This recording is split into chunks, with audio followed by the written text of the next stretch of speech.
Hi moms and dads. We're going to today talk about the sympathetic nervous system. So many people understand the sympathetic nervous system is our fight or flight nervous system. It's basically our protective nervous system. So let me tell you a little story. Pretty kind of most common sense story. You're going to probably understand like 90+% of this story, but it'll kind of keep us on a similar conversation. Imagine that you and your spouse and maybe your kids and dog, you're on a walk, and it's a beautiful sunny day. It's also an area that you're familiar with. There's other people around. There's no clouds. There's no anything that looks alarming. So you not only feel engaged with the family and you're active with movement, but you feel safe. You feel perfectly safe. At that moment, your brain and nervous system is going to be dominantly in what's called the parasympathetic nervous system. This is our growth and development, rest and relaxation nervous system. So what happens to most of us is very common. We start dreaming about tomorrow. We start dreaming about our kids' education, or maybe a vacation that we want to plan, or a new home that we want to plan. We start going into the future because this is also our growth and development part of our nervous system. So it just even shows up in our own thoughts and behavior at the time. Now let's say on this walk, when you're dreaming about tomorrow and the future, you think you see a bear. Oh my gosh. Your body's going to go into full-on mode, right? You're going to go into dominant sympathetic. This is protection.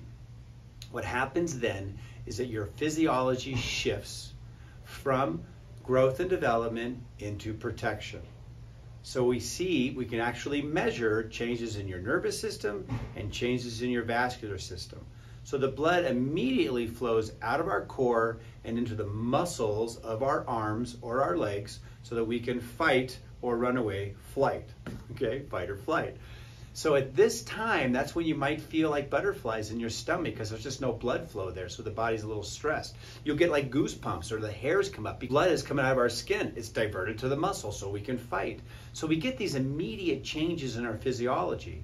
Now, let's say it wasn't a bear. It was actually just the wind or something caught your attention and the threat is completely eliminated. You immediately go to, oh yeah, no problem. Then our brain is going to switch back to parasympathetic. Could take 5 to 20 minutes, kind of depends on the individual. We've all had this experience. This is when eventually we can exhale. We can go, okay, I'm okay, no big deal. Butterflies calm down. Our body goes back into its healthy growth, development, productive side, and not just protection. So, why do we have this? Well, it's a primitive reflex. There was a time on the planet when we literally could be eaten by animals. We literally had to protect ourselves 24/7 because of pending life-threatening stress. We don't really have life-threatening stress anymore. We have red lights, and we have the government, and we have our finances, and we have school, and we have our job. These are the stressors we have now, which are not life-threatening stresses. So it's not really fair to say this about anatomy and about nature and how God created things, but in a simple way, it feels like we're kind of overreacting because we really are not going to die if we don't like the government or if we're having a difficult time at work. But our body is responding to that because that's our physiology. That's how our bodies are made. So we have to kind of be very sensitive to this and to understand how this works. Do you ever wonder why sometimes a kid, a baby even, might not get on the breast well? They might be a poor latcher. Then maybe they don't digest well. Maybe they're a poor pooper. Maybe they're kind of constantly irritated or fussy.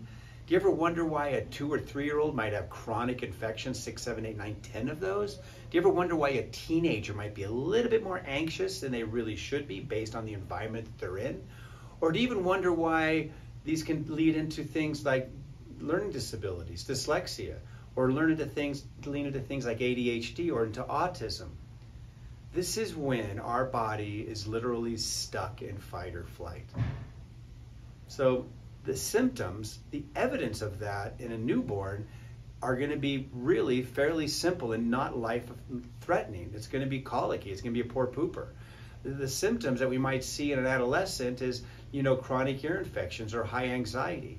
The symptoms that we might see in a more complicated high tone of sympathetic are things like learning disability or autism or ADHD. This is because our body is away from growth and development and mostly in protective or sympathetic tone.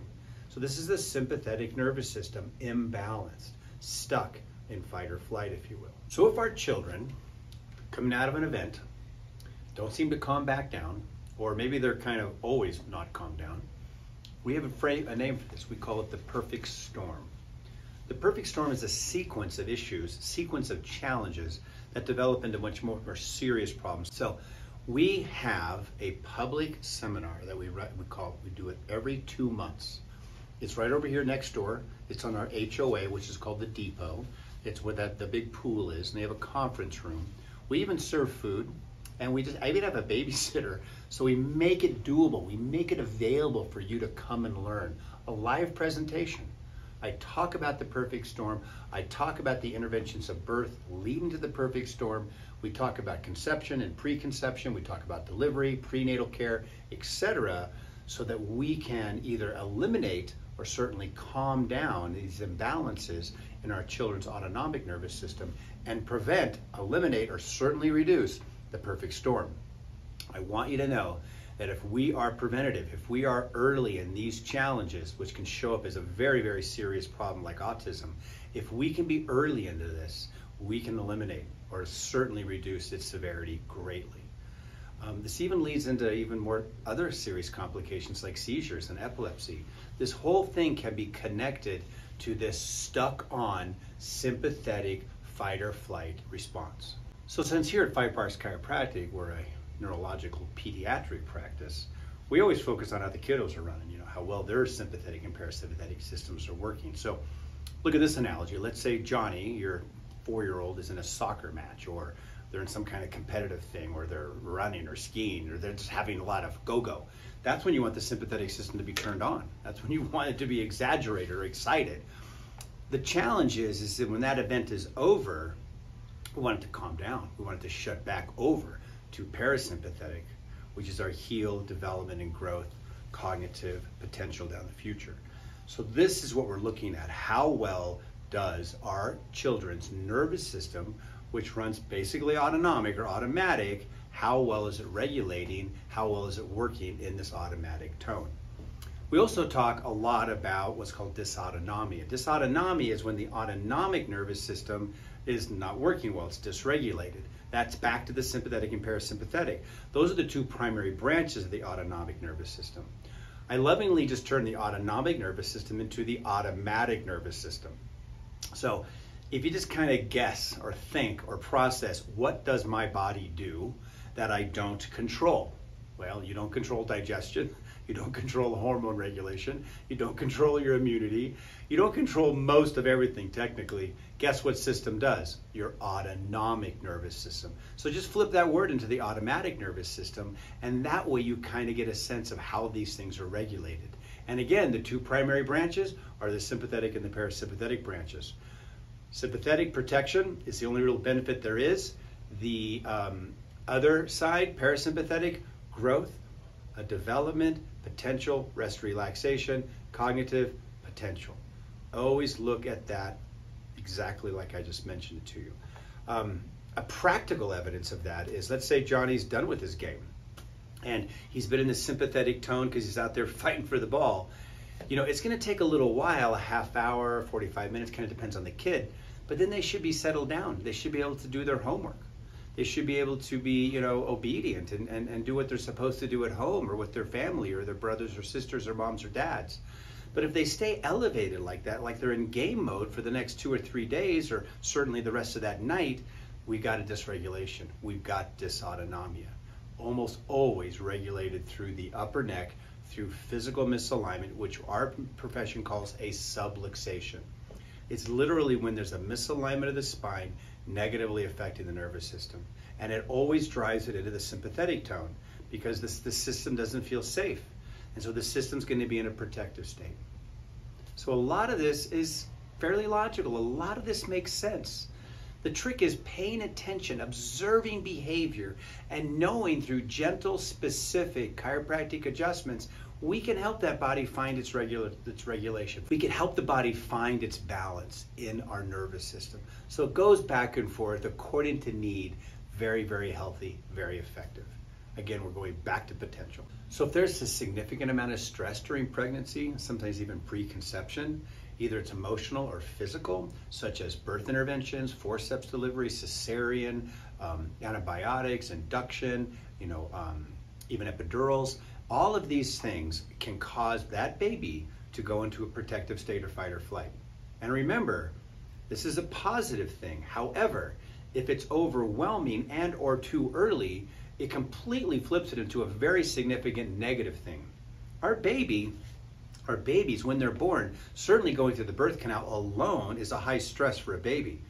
We're designed for that. We can handle that. Sometimes, things happen, but we are really designed for that. What we're not designed is somebody pulling us out of the womb, not being pushed out of the womb. What we're really not designed for is the heavy intervention of drugs, epidurals, induction, even antibiotics. What we're really not designed for is overwhelming emotional stress during pregnancy or at delivery. So we really always want to look at our environment, we want to look at our behavior, and we want to look at our decisions on how best to bring our babies into this world. Thank God for really smart people, for scientists, for people that are out there kind of pushing the envelope. We utilize technology in this office called the Insight NeuroScan.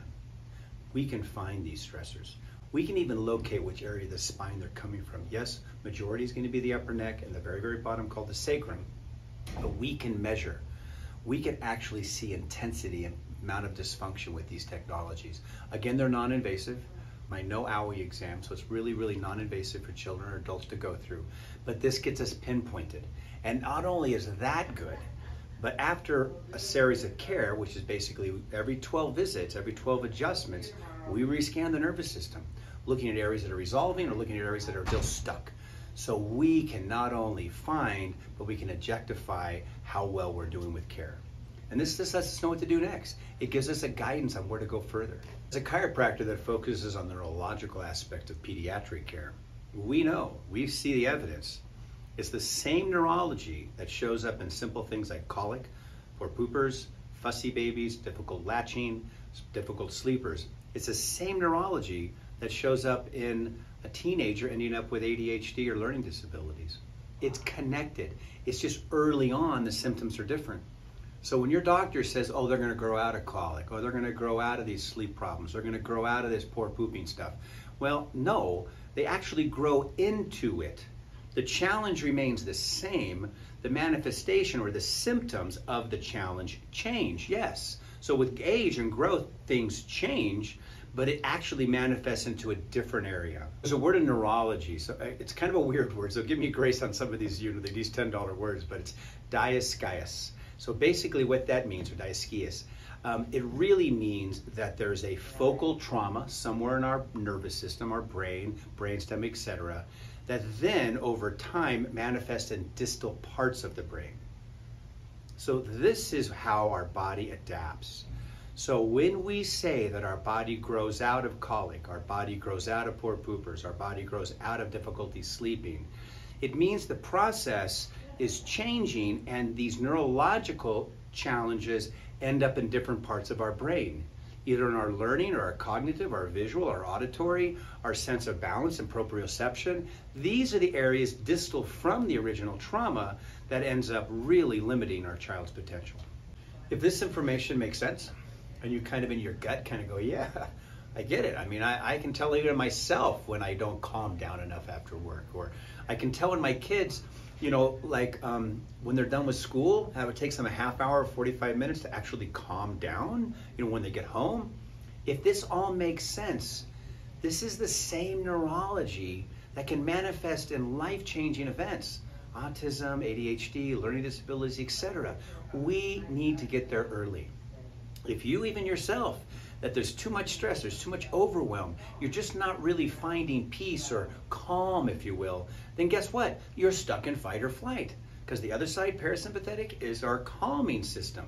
It's our rest, relaxation, digestion, elimination, healing, nurturing, developing side of our nervous system. So it's really kind of basic that we need to live our life in dominant parasympathetic. But if our nervous system is overwhelmed and stressed, then it's in this low-grade, constant sympathetic tone that you need help with. That's my job. At the end of the day, all I really do is help restore neurological function. You have all the rest of the work. It basically depends on your quality of life is healthy neurological function, and then how you eat, how you think, and how you move. So it's simply said, eat well, think well, move well, and be well. My job is to eliminate, reduce, or fix trauma that you've had to your spine or the child has to their spine. We call it a subluxation. So really, I'm on the low end of what's needed. I just get those subluxations resolved or eliminated. Your job is a lifestyle.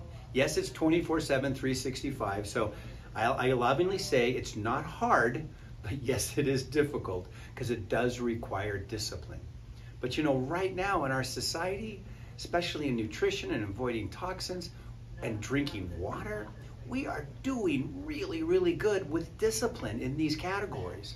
Get your nervous system checked. Make sure that it's regulating what you're doing so that all your good behaviors are manifesting into your physiology. Not only your gut and your digestion and your sleep and all that, but also your cognitive, your mental functions, how well you handle stress. If you have a situation that seems appropriate for the response, like you really get freaked out over it, but that doesn't seem to resolve in a timely manner or doesn't resolve at all, you definitely need help. If this rings true to you, if this kind of goes, yes, I get it, share this video with loved ones.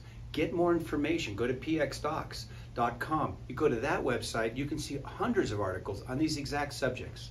At the end of the day, neurologically focused pediatric chiropractors are focusing on mostly the sympathetic high tone or stuck in fight or flight, trying to excite the parasympathetics and balance the sympathetics so that there's a healthy balance in your life. That's how God made us. We're supposed to have protection, but it's supposed to be just for a moment. It shouldn't be 24/7. This is when we have really serious concerns. Remember, a newborn infant, if they're stuck on sympathetic or fight or flight, they're going to manifest as simple as colicky, fussy, irritable, don't sleep, don't poop, etc. That same neurology manifests later in life in an adolescent or a 3-year-old as chronic ear infections, poor immune system, learning disabilities, autism, anxiety, ADHD, etc. It's the same neurology. If we know that, if we get a sense of that, doesn't it just make sense that we're going to be there on day 1 and not on day 200?